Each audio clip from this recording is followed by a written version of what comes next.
Hello everyone, welcome to today's video. आज काफी खराब स्थिति है व्यापारी लोग की and small and medium enterprises. वैसे भी मेरा की फोकस रहता है, तो मुझे काफी खराब लगा है जो भी चीजें डेवलपमेंट हुई है आफ्टर प्राइम मिनिस्टर की अपील के बाद। So let's look at some numbers and how this government has been very much of a failure in terms of at least gold and gems and jewellery की जहां तक बात है। So India's gold imports hit a record $71 billion in FY26, which ended March 2026. 24% up from the last year, 58 billion. अब आप trend देख रहे हो, हर साल FY21, 22, 23 बढ़ता जा रहा है। मतलब अगर हमारे पास 50 दिन का कुछ बचा होता है तो हम क्या 39वें दिन में यानी 49th डे में वडेवर 48वें दिन में उठेंगे कि अरे अरे 2 ही दिन रह गए। ये वही बात हो गई ना।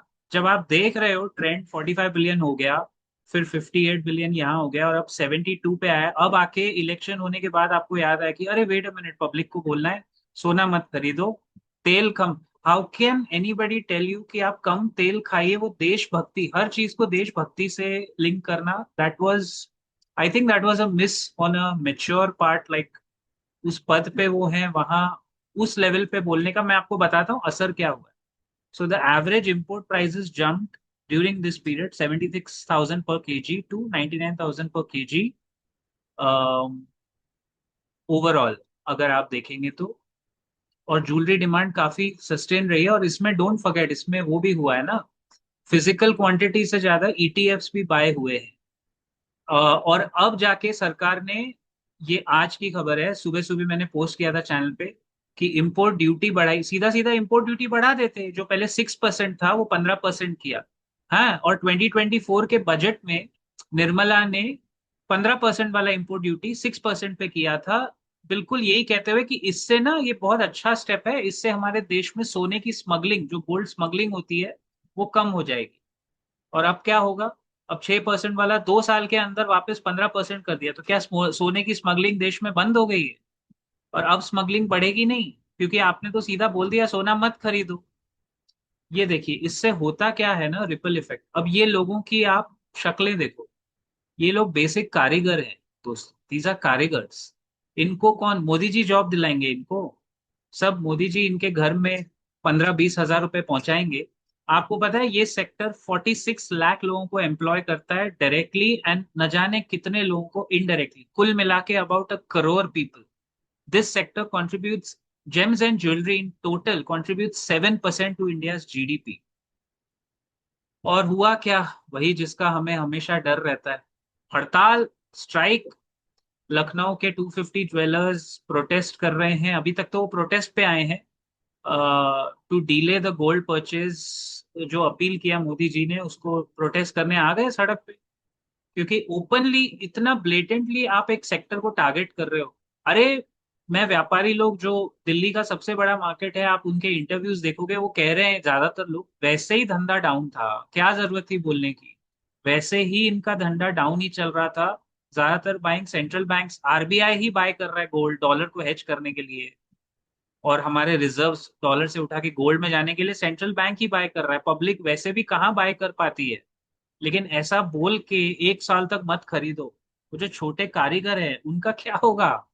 भाई, natural demand supply jewellers meet कर सकते हैं, लेकिन ये तो स्टेट स्पॉन्सर्ड क्रिटिसिज्म हो गया ना एक तरह से। या so we saw that it will result in economic crisis, और एक पर्टिकुलर एसोसिएशन अभी शुरुआत हुई, अभी यहाँ से वो बात आगे निकली है तो बहुत दूर तलक जाएगी। Now let's see how much does this sector contribute. सबसे पहले आते हैं, मेरा इस पे डिटेल वीडियो था आई थिंक 1.5 साल पहले, सॉवरेन गोल्ड बॉन्ड्स के ऊपर था, कि सरकार को कैसे चपत लगी है, और ये आपका और मेरा ही पैसा इसमें गया है। जिस किसी भी महानुभाव की ये स्कीम थी, वो बिल्कुल बेवकूफी वाली स्कीम थी, sovereign gold bonds. As of mid 2025, ये मेरा वीडियो है, इस पे आप जरूर देखना। S D Bs is the biggest organised failure of the government.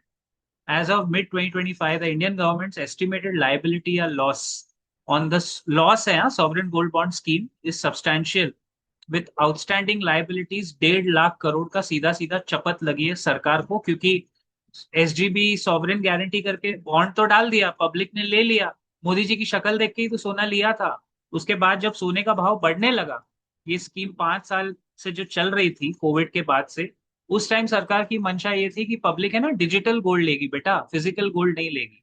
अच्छा, और उसमें हुआ क्या है, सोने का भाव जो बढ़ गया वो आपको किसी ने, अर्थशास्त्री ने उस टाइम बताया नहीं कि अगर सोने का भाव बढ़ा तो क्या होगा, कितनी बड़ी आपको चपत लग सकती है जो एक्चुअली टैक्स पेयर के पैसे को लगी है ना।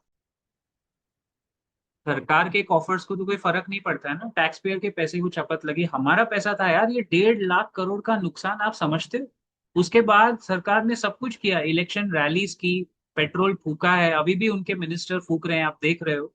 और बाद में बोलते हैं पेट्रोल मत यूज करो, डीजल मत करो, खाना कम खाओ। और कहते हैं खाना कम खाना, दैट वाज अ स्टेटमेंट कि कम तेल यूज करना देशभक्ति है, हर चीज को देशभक्ति से जोड़ेंगे। सी, अगर आप में से कोई पॉलिटिकल साइंस का स्टूडेंट है, ये टिपिकल पॉलिटिक्स है, अपने आप को भगवान से बड़ा बना दो और अपने देशवासी जो टैक्स पेयर है उनको अपने भक्त बना दो, और उनसे जो चाहिए वो करवाओ, आप ये नहीं खाओगे वो नहीं खाओगे।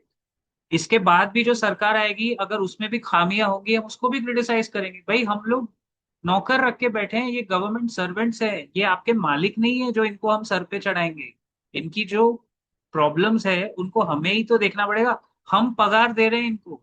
और देखो हमारा पैसा कहाँ जा रहा है, 1.5 लाख करोड़ की outstanding, plus initial estimate suggest a potential total incurred mark to market loss of 1 lakh crore, ये हुआ। उसके बाद जो अभी फाइनल फिगर है वो 1.5 लाख आई। इंटरेस्ट कॉस्ट, अच्छा ये देखो इसके ऊपर, over and above this loss, जो याद है 2.5% का इंटरेस्ट सरकार ने दिया था कि सोने के भाव के ऊपर 2.5% और ले लो बेटा, उसमें भी 15,000 करोड़ की चपत लगी है 8 साल के एसजीबीज में। तो this government has never been lucky with gold schemes, और इन्वेस्टर ने बहुत कमाया, investor in the earlier tranches made 338% returns with prices rising from 2800 to 12,000 रुपए पर ग्राम। उसके बाद क्या हुआ, सरकार को रियलाइज हुआ, अरे अरे वेट अ मिनट, ये तो लॉस हो रहा है, बंद कर दो बंद कर दो। Due to these high costs the government did not issue sovereign gold bonds new in the last fiscal, आपको याद होगा, और गोल्ड रिजर्व फंड से वो पेमेंट उठा के कर दिया। Guys, it's a financial disaster, यही सरकार ने ये डिजास्टर आपको रखा है।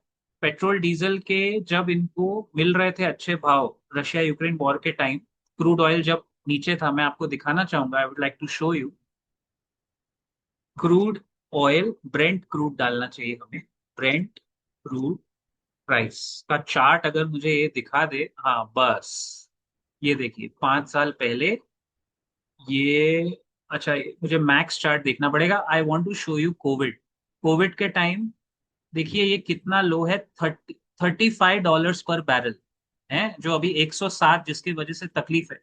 इंडियन गवर्नमेंट और आरबीआई में हमेशा आपको याद दिलाता हूँ 85 डॉलर्स एवरेज प्राइस अपने कैलकुलेशन में पकड़ के चलते हैं, बजट्स में और आरबीआई के डॉक्यूमेंट में।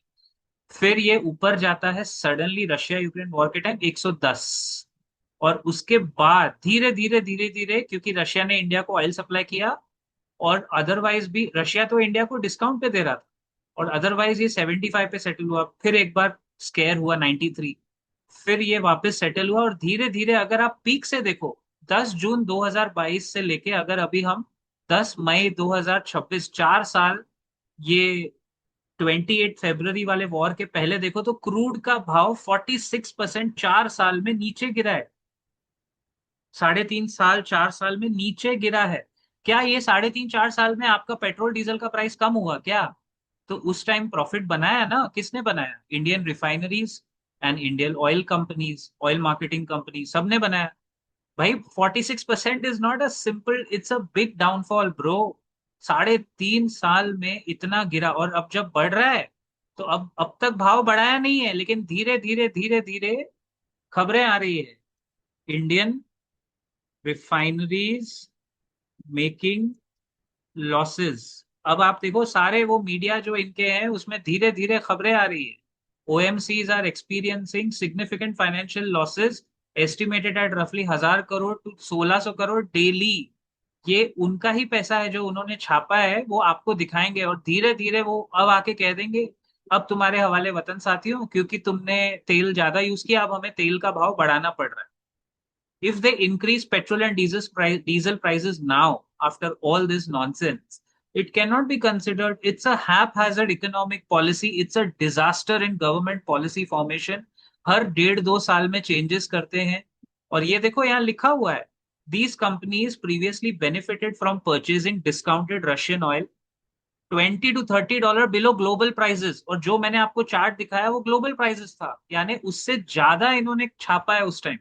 इसीलिए तो उन्होंने रिजर्व्स बनाए जो भी हमें काम आ रहे हैं, जो रिजर्व्स भी एडिक्वेट नहीं थे. IOC, HPCL, BPCL are hit the high hardest.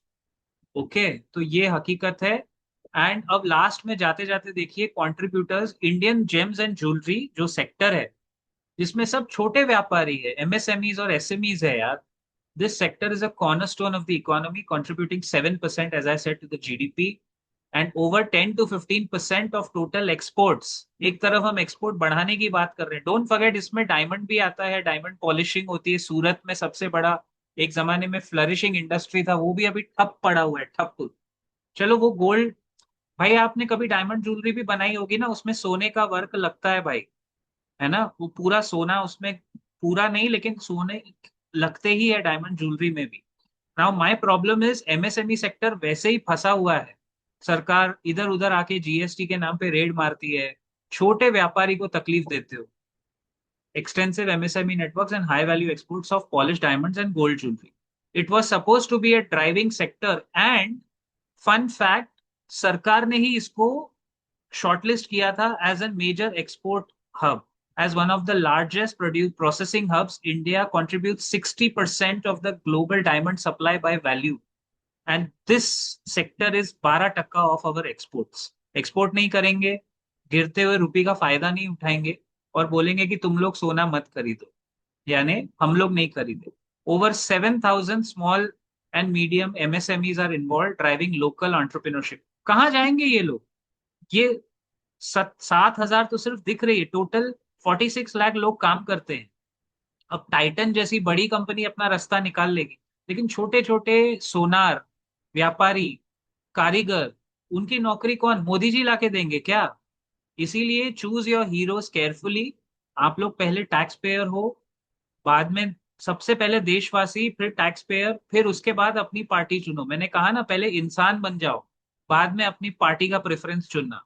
और क्रिटिसाइज करने का मतलब ये नहीं है कि हम किसी और पार्टी को सपोर्ट कर रहे हैं. इसका मतलब ये है कि मेरा आज निफ्टी अगर डाउन है ना, तो वो ये सब कारणों की वजह से मार्केट सेंस करता है ये सब.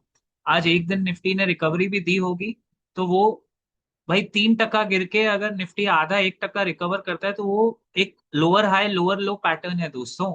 Understand, markets take all these things into account. और ये सब बड़ा बड़ा बात करके हेडलाइन में देखे India is the world's largest manufacturing centre for cut and polish diamond, इससे कुछ नहीं होगा. वो जमाना जुमले का चला गया. अगर हमें डिसाइड करना है हमें जनता पार्टी बनना है या जुमला पार्टी बनना है, क्योंकि इसी पार्टी को पब्लिक ने वोट दिया था. आज ये पार्टी थर्ड टर्म में क्या कर रही है आप देख रहे हो. और ये सब चीजें बाय द वे 2016 डीमोनेटाइजेशन के बाद ही इसका ग्राफ ऐसे धीरे धीरे धीरे धीरे नीचे गिरना शुरू हुआ है.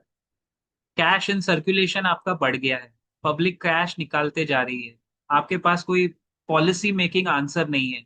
आपकी फाइनेंस मिनिस्टर निर्मला सीतारमन की शक्ल देख के और उनकी बातें सुन के आधे एफआईआई उधर से ही भाग जाएंगे, क्योंकि ये तो बोलती है एफआईआई में कम एंड गो. और सारा उसने भी रिटेल इन्वेस्टर के ऊपर डाल दिया कि मार्केट आप संभालो. How can a finance minister say like that? Finance minister stated that FIIs frequently move in and out of markets based on profit booking.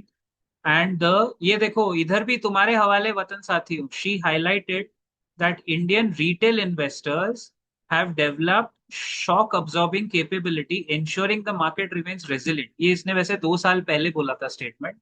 लेकिन आप सरकार की नीयत समझो, ये अपने फेलियर धीरे धीरे आपके ऊपर डालेंगे और अपने जो छोटे मोटे सक्सेस होंगे वो खुद पे ले लेंगे. सक्सेस खुद लेने आएंगे. यही तो होता है इंडियन कॉर्पोरेट्स में. मैनेजर आके केक काटता है कि मेरी टीम ने किया, और अगर फेलियर होगा तो वो टीम मेंबर पे डाल देता है तेरी वजह से हुआ. This is brutal and the way this is going to end up very poorly. I think 2029 के चुनाव की उल्टी गिनती इस मिस एडवेंचर के साथ शुरू होती है. लेकिन इंडिया के पास सबसे बड़ा प्रॉब्लम क्या है, हमारे पास कोई ऑपोजिशन नहीं है, कोई है ही नहीं जो खड़ा हो सके। मुझे एक बात बताइए, हमारे पास कोई और पर्याय नहीं, विकल्प नहीं है, तो क्या हम ऐसे लुटने देंगे, अपने आप को इस तरह छल होने देंगे? सोचिए, बताइए। ऑप्शन तो नहीं है हमारे पास, लेकिन 3 साल है देश के पास कुछ दूसरा लेजिटिमेट ऑप्शन खड़ा करने के लिए। But I certainly feel, markets use to salute this government जब जब ये पावर में आती थी, और इस बार वो भी नहीं हुआ ग्लोबल प्रेशर की वजह से। और एक लास्ट चीज और, गवर्नमेंट ने सब कुछ वॉर के मत्थे मढ़ दिया है, जबकि ऐसा नहीं है। वॉर शुरू होने के पहले ही निफ्टी प्रेशर में था, आपको याद होगा, बजट दिन भूलना मत। 2 फरवरी का 1 फरवरी संडे के दिन पे जो मार्केट खुला रखा था, वो वाला क्रैश, मैं, आप चाहो भी तो मैं आपको भूलने नहीं दूंगा। ये देखिए, 25,000 के लिमिट पे तो हम 2 फरवरी को ही थे। इंट्राडे 24,500 उसी दिन टच करके आए थे। सर, इसके आगे जो हुआ है वो वॉर के बाद हुआ है, हम 1-1.5 हजार पॉइंट नीचे चल रहे हैं। लेकिन बेसिकली हम लोग नीचे ही थे, मार्केट के मैक्रोज वैसे ही खराब थे। और अब ये जो डॉलर इंपोर्ट या हमारा इंपोर्ट बिल जो बढ़ गया, उसके वजह से खराब हो गया, क्योंकि हमें सब तरफ से चपत लग रही है, तीनों तरफ से हम फंस रहे हैं। USD INR latest 95.67, this is the highest. मुझे ये बार बार दिखाने की जरूरत नहीं है। क्या कर रहा है आरबीआई, क्या कर रही है फाइनेंस मिनिस्ट्री? किसी ने आज तक प्रेस कॉन्फ्रेंस किया कि हम ऐसा करेंगे वैसा करेंगे? कम से कम झूठी तसल्ली दे दो, वो भी नहीं देते हैं। सीधे सीधे सवाल लेते नहीं है, जर्नलिस्ट के क्वेश्चंस नहीं लेते हैं। प्राइम मिनिस्टर प्रेस कॉन्फ्रेंस करना तो छोड़ो, सीधा आके बोल देते हैं, तुम ये करो, तुम वो करो, तुम ये करो। वो भी तब जब 2 महीने से इलेक्शन चल रहा था, तभी किसी को ध्यान में नहीं आया, सडनली देश खतरे में आ गया। इलेक्शन के टाइम के स्टेटमेंट्स क्या थे कि भाई हमारे पास इनफ रिजर्व्स है, इनफ ऑयल है, इनफ सब कुछ है। और अभी, अभी सडनली अचानक जब सरकारें बन गई, पेड़े बढ़ गए, उसके बाद में आके सब कुछ इंडियन टैक्स पेयर पे डाल रहे हो। Guys, it's a disaster and we don't have a choice. मत बोलना, ऐसा कभी नहीं होता है। कोई बोलते हैं ना, कोई छोटा चोर है, कोई बड़ा चोर है। हमेशा वो आदमी चूज करो जो पैसे लेके कम से कम काम कर दे। बेईमान वो है जो पैसे लेके काम ना करे। आपके वोट लेके अगर काम नहीं हो रहा है तो आप खुद समझ जाओ। मुझे ये इमेज और एक रोता हुआ ज्वेलरी एसोसिएशन वाला इमेज देख के बहुत खराब लगा। ये कारीगर जो दिल्ली के वो एक मैं नाम भूल रहा हूँ, सराफा बाजार सबसे बड़ा जो देश का है, मैं उसका नाम भूल जाता हूँ। उसमें जब मैंने वो कारीगर के आंसू देखे, it was a disaster for me also to look at that. See, हर कोई चीज आपको आके मोदी जी थोड़ी ना बताएंगे, और देश की media. Let's talk about something else. जय हिंद, जय महाराष्ट्र।